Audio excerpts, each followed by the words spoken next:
Welcome back to the Stephen Knight Show. So tonight we've been discussing police brutality and the recent events that we've all witnessed in this country. Tonight, former homicide detective for the city of Atlanta, Velazquez, joins us to give his perspective. Welcome to the show. Hey, thanks, Stephen. Appreciate you having me. Listen, I appreciate it. This is a conversation that everyone's been having. And I think that from your perspective, being in law enforcement for so long, I think it's very important to be added. So thank you for joining us. You're welcome. I appreciate you having me again. Thanks. So let's talk about your reaction to Derek Chauvin. Now, this was the police officer in Minneapolis who killed George Floyd, and he was convicted on all three charges last week. Were you shocked that he was convicted on all three charges? Did you think that was going to happen? What were your thoughts on that? I wasn't shocked. I was more, honestly, it was a sigh of relief because I think it was appropriate. But I was concerned. I've seen trials go sideways in the past in my career. I've seen what you thought was a completely winnable case and a defendant be acquitted because defense attorneys, their job is to apply the law to their client, and try to convince a juror that there is some doubt that's beyond reasonable doubt. Yeah. And if you can do that, one of two things are going to happen. Either it's going to be a mistrial or they're going to be acquitted. And I don't know that we as a country have healed enough yet since what we saw this summer. And I say healed in the sense of a lot happened. And from all of the protests, and a lot of it was violent, we've learned a lot. And I think it started a conversation, moved that needle, so to speak. Yeah. So I was relieved to see that this ex-police officer was convicted, to be quite honest with you. Yeah. Now he can do up to from 12 to 40 years of jail time. And, just based on what the judge, because his defense team decided not to let the jury decide, let the judge decide. How much time do you think he'll get? A lot of people think it's about 20 years. Do you think he'll be around that? What do you think? I don't know. I don't know that this judge is going to consider to sentence him more harshly because of pressure. Because one of the instructions to the jury was to make a decision to render a verdict, regardless of what they think the consequences were. And that's the application of the law. And he was right. I think the judge was right in that. So I think the judge is going to sentence this defendant as if he were to sentence a regular person for a similar crime. I think if anybody had video evidence of anyone kneeling on the neck of another person, I don't think a judge would go lightly on anyone, much less a police officer. So I would think, this judge is probably going to move the needle as far as sentencing goes a little bit more on the harsher side, just based on my experience. I think so. And so at the time of this trial was going on, we had yet another person killed, a Black man killed, 20-year-old Daunte Wright. She was a 26-year veteran in the police department, actually training other police officers at that time. And she said that she actually pulled out her gun instead of her taser. And she shot him, and he ended up dying. What do you think about that? A veteran, and I understand, and I think police don't get enough credit because it is a reactive. A lot of times they're being pulled in something, and everything happens so fast. But you were in law enforcement for such a long time. What do you think when you hear a veteran of 26 years pull out a taser, which is yellow and black? Thought she did. Instead of a Glock, which is heavier. What do you think? Well, I've been asked this question. I can imagine. And when you break this down, and I have to break this down and ask questions, like ask myself a question. Was this a mistake? Okay. And it's hard to hear that word mistake. And when you're talking about the life of a young man, police officers shouldn't make a mistake. So, there's no one word, like, when someone has an accident, there's not a word that describe one word, description of the opposite of an accident. It's an on purpose or it's an intentional. There's no real word that demonstrates the opposite of an accident. But what I have to look at is this: if this officer her intent that day was to murder someone. Mm. If that's the case, and I'm saying, let's just play devil's advocate for a Right. minute, and let's just throw this hypothetical out there. Yeah. If this officer, for some reason, decided, I'm going to kill this young man today, I want him to die. Yeah. She picked the worst possible way as far as trying to get away with it to do it. Yeah. Her body camera's rolling. She has a witness trainee that's there watching this thing.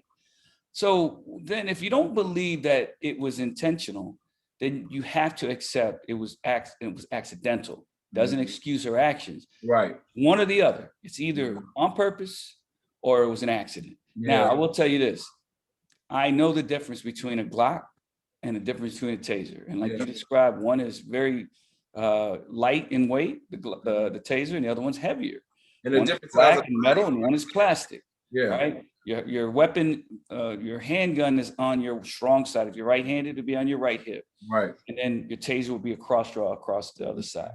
So all those things happen. But when I look at this and I broke this tape down step by step, I can't tell you. I'm not a forensic psychologist. I'm not a police psychologist. I'm just a guy that used to be a cop for a long time. Mm. And I know I've been trained in a taser. In fact, I even tased somebody once. I had to use my taser. And when they train you to say taser, taser, taser, the 3 times, yeah, the purpose of that is to allow your partner, your law enforcement partner, to know you're about to deploy the taser. Yeah. Because you need to let them know, because if they have hands on, they may take the shock as well. Right. And that's the purpose of that, to let them know. And also, I'm going to tase you is another tactic to use. And I think she said that. So in her mind, the taser, taser, taser. But for some reason, instead of cross-drawing to her taser, she pulled out her weapon and fired. I know there's disconnects sometimes that happen in the brain. Where you're thinking one thing. I mean, how many times, and please understand, I'm making no excuses. Oh yeah, absolutely. For this, but how many times, and I literally did this the other day, I'm holding my phone and I'm talking to somebody as I'm walking, and I stop and I start checking my pockets, and I'm not on my phone, and they're like, what's wrong? I'm like, I can't find my phone. And they're like, it's in your hand. Yeah. Like, oh, wow. So I'm not saying there's no parallel to that in the life of a young man being lost. But I will say that I just can't wrap my mind around it. Yeah. I don't think it was intentional. I don't think she wanted to kill him. Right. But the mistake that she made, no cop should ever make that mistake at the expense of the life of anyone. Yeah. I personally think that it was a mistake as well, but I also know that there's consequences for mistakes. You know what I mean? Especially when it comes to loss of life. But let's go back to Derek Chauvin. So, it's been said for years, this police blue wall of silence, where we're not going to write each other out. We stand together. And we saw that change in this case, where the sheriff over Minneapolis Police Department, he actually testified on stage. In the court case. What do you think about the police wall of silence and blue wall of silence? And do you think that it's going to change in some cases now that has been broken down in this case? It's a real thing. And I think what we saw in this case here is that this thing was this incident, in this murder of George Floyd was so egregious that I think any police officer that saw that tried to wrap their head around it, and they couldn't. There's just no way an officer, anyone that I've ever spoken to, any police officer, past, present, current or retired, that said, hey, I can see why, or maybe this, and everyone was like, wow, like 9 minutes, right?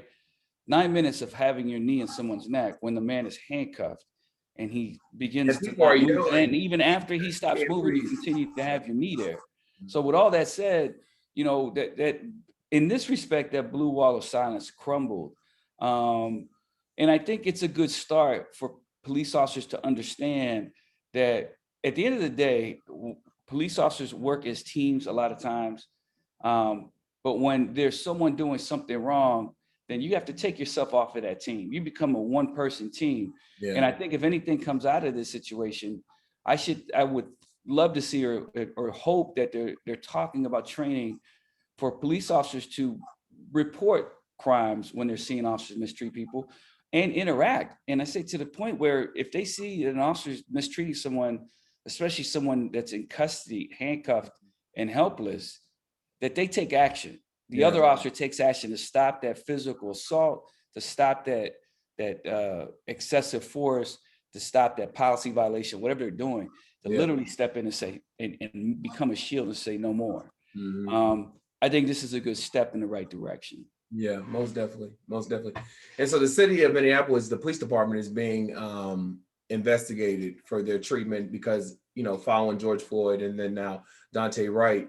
Do you think that's something that needs to be examined across the board? Because apparently, with the hundreds of thousands of police departments we have, they have these trainings. Do you think that training needs to change? What do you think needs to be done so that police and the people they serve, there's a, they can unite and not be them against us? What do you think needs to happen? Well, for the record, let me make it clear. It's the Daunte Wright was not the city of Minneapolis. It was Brooklyn Park. So those are two separate police departments. Right. Absolutely. And Minneapolis is going through what they call reorganization or reimagining, especially after George Floyd. But I think when you look at that and you look at all of the things that are happening nationwide, I think police are taking a look at services that traditionally police officers have been serving that may not be best suited for police. As an example, and I've said this, and before we ever knew who George Floyd was, we as a nation, way before that, I've always asked the question, if a child is in school, and I say a child, not a 18-year-old senior in high school, but I'm talking about a middle school child is being unruly in class. Why are police officers going in there and dealing with that? And how many times have we seen that? So as an example to your question, that's another area where police, I think, are looking at, like, why are we offering our services in an area that surely a counselor, a parent, a faculty member would be better suited to deal with a child that's being unruly, a 12-year-old, 13-year-old child in middle school. Right. So to answer your question, that's just an example of one area I think that police departments are trying to figure out. We've been doing this for years. Why are we doing this? Let's get away from this. Yeah.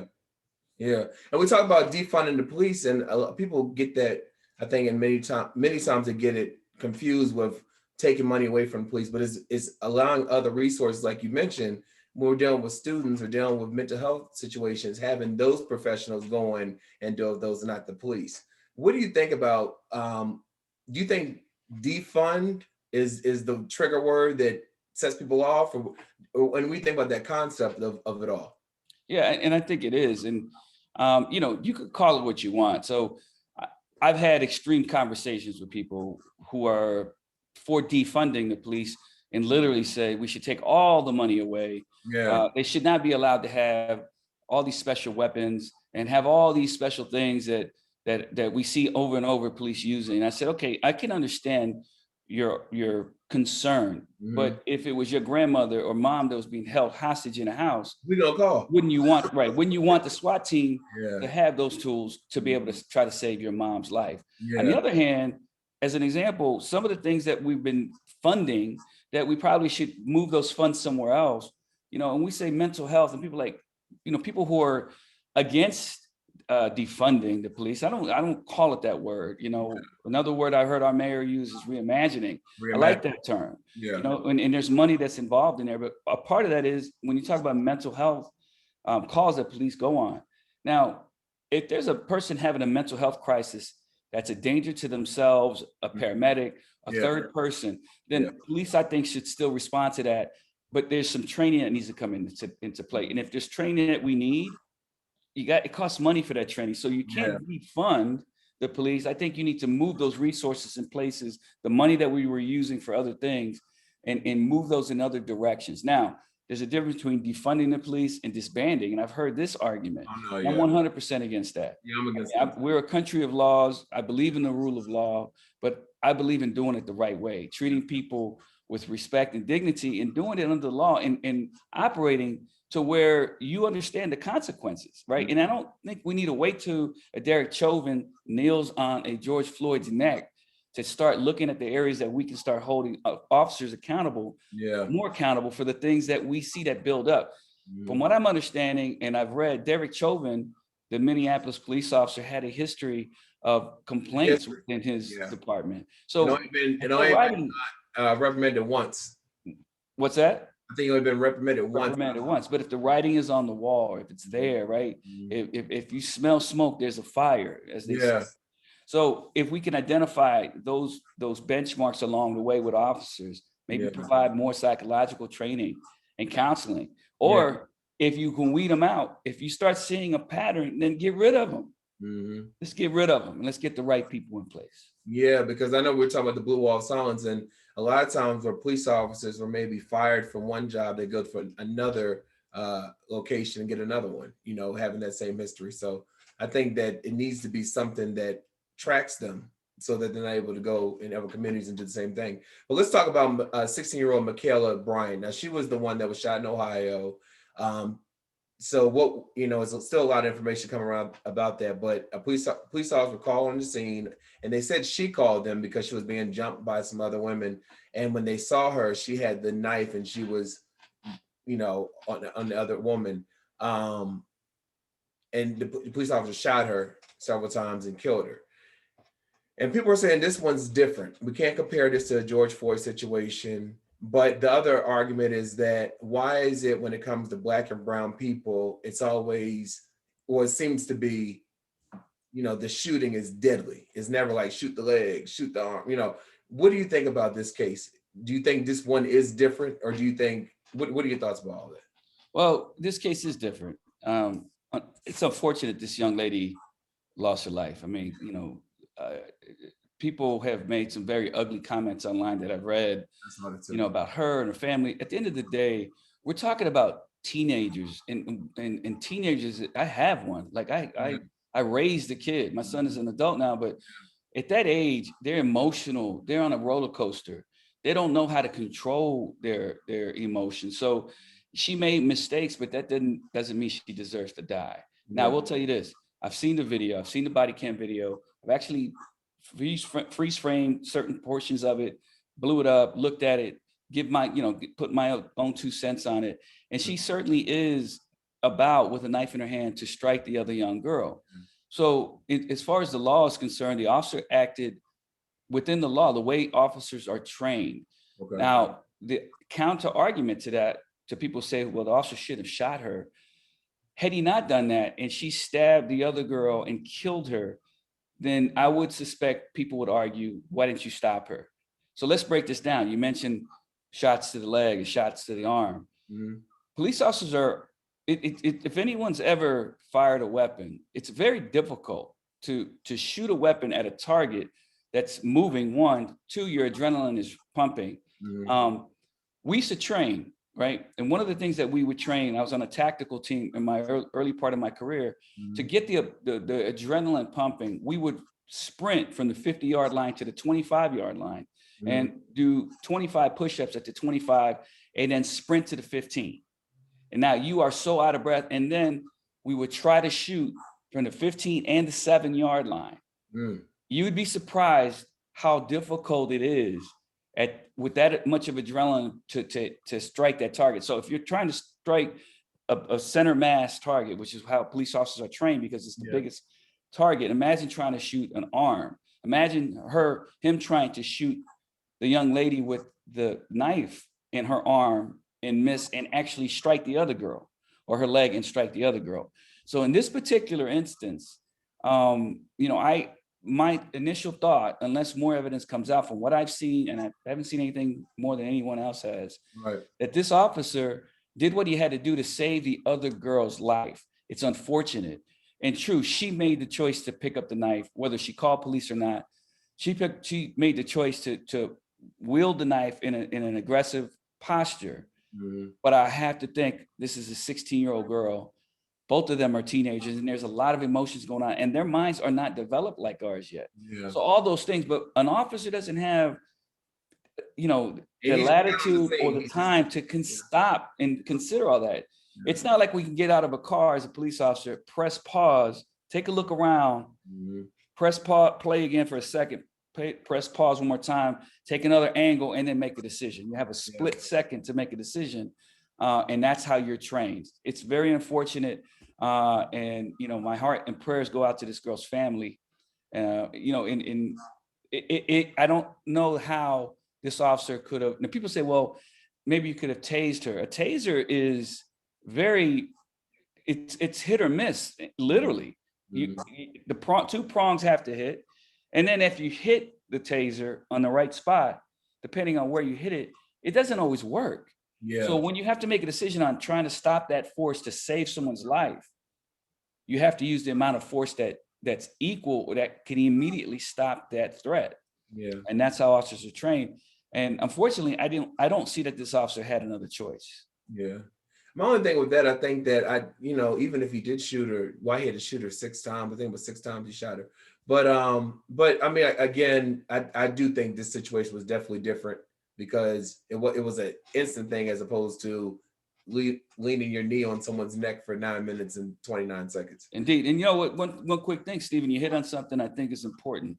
I don't know, like the video that I've seen was stopped obviously before all the shots, and video is never the amount of shots you hear sometimes are not accurate, even on the video. I don't know how many times this officer shot, but if indeed this officer shot 6 times, and I'm not saying that's what the truth is, but if he did, then that piece may be something we need to really look at. And if that's a training piece, right, that you're shooting excessively too many times, then that's something that maybe we can learn from this.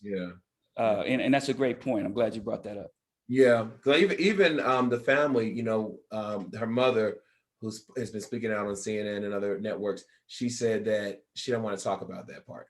You know what I mean? She wants to talk about her daughter, not really what happened. So there's a lot we're still learning about their story. Let me ask you this last question. So we saw the military medic, I believe, who was in Virginia, who got pulled over. This is the one they didn't see his license. He had just got a new truck, and so he pulled into a lit area, and he ended up getting maced and handcuffed to the ground and all that. We heard that story. The what's come from that is that people, I think a lot of times, civilians and police officers, they're on edge and on guard. How do we deal with these situations? This man, and a lot of people said he was doing everything right. He had his hands on the steering wheel. He was, telling the police officer what he was doing. He explained why he pulled into the lit area. What do we do? What if you're anyone, especially a Black and brown person, you get pulled over by the police? What is the correct thing to do? Because a lot of people say, even with Daunte Wright, he was scared. He was scared when he was, dealing with the police. What do we do? Well, I mean, God, I could pick this video apart all day. I mean, this was beyond ridiculous, to be quite honest with you. First of all, the officer that is more out of control than the other officer, for the record, my understanding, he's Hispanic. Okay, he himself is a minority, right? So in this particular case, right, some may argue, well, it's racist. I'm just going to take that off the table for just a second. And I want to talk about, in this particular case, the unprofessionalism, right? The lack of training, right? And the lack of officer safety. This should be a video for officer safety of what not to do. Right. The guy that's out of control, he's literally at the level with the guy's door. Police officers aren't trained that way. You stay behind the doorpost. He has a second officer. He should have been coming around the passenger side, shining his flashlight in, and see if there's a gun, see if he's armed, see if he's reaching for anything, easily diffusable. But what this is about, at the end of the day, this is about telling an officer no. In other words, not complying immediately with what the officer's asking him, and then ordering him to do. So they should have training on when a citizen says no, what do? It's a shock, right? Wait a minute. How many times have we seen on TV or on the news, or you've even heard it yourself, when an officer says, I'm only going to tell you one more time? Right. How many times have we heard that? Well, guess what happens? When you make that threat, and then that person says, well, I'm not doing it. You've said it only one more time. Now, what are you going to do? Yeah. You got to cash that check, right? Because now it's not about, at that point, it's ego. Yeah. That was an ego. That was an ego thing at that point with this officer. And if you really go back, and I urge your viewers to go back, pull that video up and listen to it. Listen to his voice. Listen to how this officer's voice starts to change. Yeah. Because he's getting upset. His inflection, his emotions are getting the better of him. And all the while, the lieutenant from the Army, with his hands on the steering wheel, is calmly telling him, sir, I'm complying, but I don't understand. Please explain to me what's going on. Yeah. That's, in essence, not complying and telling that officer, no, I'm not doing what you want me to do. So that right there, whether it's profile or not, but the other officer, from what I saw, looked Caucasian. Yeah. Who was calmer. Yeah. He was calmer than anybody, Yeah. but I believe he had less rank or less experience than the other officer, and the other officer was just completely out of control, and it was uncalled for. Wow. Yeah. Yeah, I don't think it's always about race. I think, again, it is, the police are the police, and we're supposed to respect the police. But I think it's a different conversation now, just based on what we're seeing and what's come to light. What are your final words, just in general, when it comes to police brutality, what we're seeing, where we are in this country? What are your final thoughts, just as, someone who had been in law enforcement for so long, and your experience? I think my final thought on what I've seen, it just resonates more with kind of a philosophy I've had for a very long time. Being in law enforcement is a profession that you should never get into because you need a job. Yeah. You should do that job because you truly want to help people, and you want to do it right and become better every day and make the world a better place. And I may sound corny, but that's true. Yeah. You shouldn't be, if you need a job, you should go get a job somewhere else to put food on the table. That's not a profession to do that in, because you're not going to get paid a lot of money. You're going to deal with a lot of stress. You're dealing with a lot of people who are going through crisis, who are going through emotional and all kinds of psychological problems. And someone has to be the adult in the room. Someone has to have a level head. And from what we just seen in the video you described of the Army officer, that wasn't the case. So I urge anyone that has ever thought about becoming a police officer, unless you really, really want to do this job, don't do it just because your local police department's hiring and you're out of work. It's not the place to be. Become a teacher, become real estate, serve drinks, be a bartender, do something else. That's not the job for you unless you really, really want to do it. It's a very important job at the end of the day. We all call the police if we need something. That's right. That's right. So you're doing a lot of great stuff past law enforcement. What's the best way people can keep in touch with you or keep up what you have going on? I'm on Instagram, Facebook, Vince Velazquez, both of them. Same name on both. So I'm easy to find. All right. Well, Vince Velazquez, thank you so much for taking time out your schedule. I know you're a busy man. I appreciate you. I know you're a long time. And have a great one, okay? My pleasure, Stephen. Thanks for having me, my man. Most definitely. For more information, go to our website, thestephennightshow.com, and we'll be right back after this.